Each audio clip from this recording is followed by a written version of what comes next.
that theme of my poetry, I was talking to a good friend of mine, and he was telling me, like, I'm really bad at persona poems, so I've been trying to condition myself to be able to write any type of poetry, and one of them was persona poems, so putting myself into a different perspective. And we're thinking about different type of Native American, I guess, what would be the word, representation in the media.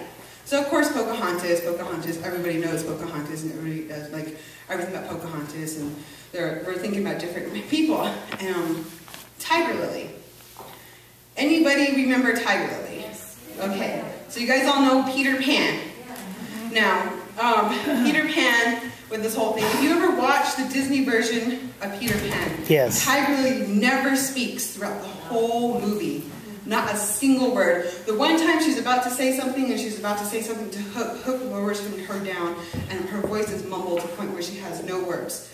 And I'm just like, why would you do that? Like, the only real main character, like, you never give her an actual line. And so I'm like, all right, that's my goal. So I wrote this persona piece with in Tiger Lily's voice. So here we go. And it's one of my favorite pieces too. Oh, wow. It's called Why I Never Spoke. No one ever remembers me in this story.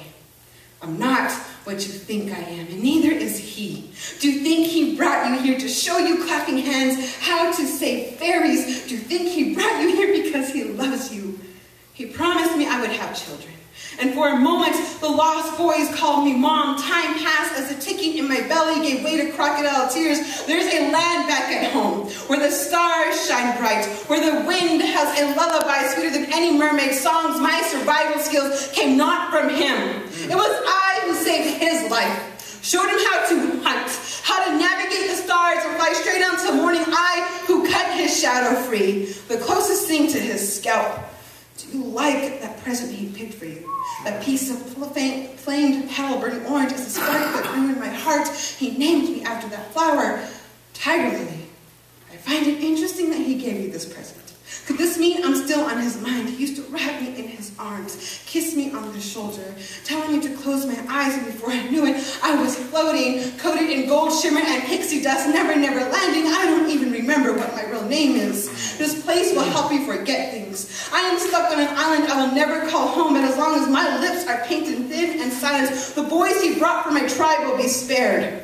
Did you look before you took that leap? Did you know it wasn't windowsills he let you stand on before you jumped with wings spread but the plank of the Jolly Roger? Just think happy thoughts. Think if you can sit on clouds and consume them like cotton candy, swim through night skies filled with shooting stars. I'm sure you held him tenderly. He can tell you dreams you wish would come true with Tinkerbell in his pocket. And when he couldn't capture playmates with nets, she was the one who lured them in with the silver lining of her wings. How she glowed, making you believe that she could be captured and admired like fireflies in a jar. Did you ever question him? Where the lost boys go when they reach a certain age? Did you ever ask why the pirates thirst for his throat and fed the men of my tribe stories issued by him as treaty that I had escaped back at home, promising my silence, never exposing how the lost boys become lost when they reach a certain age? Look where you stand. I am no Indian princess. I am not the simple red girl you think I am. Do you remember when you ran to your parents for protection? Is growing up really so bad? Are you really here for you? Ask yourself, are hooks which you should really run from? Is he really what you think he is? And tell me, Wendy, darling, have you seen your brothers lately?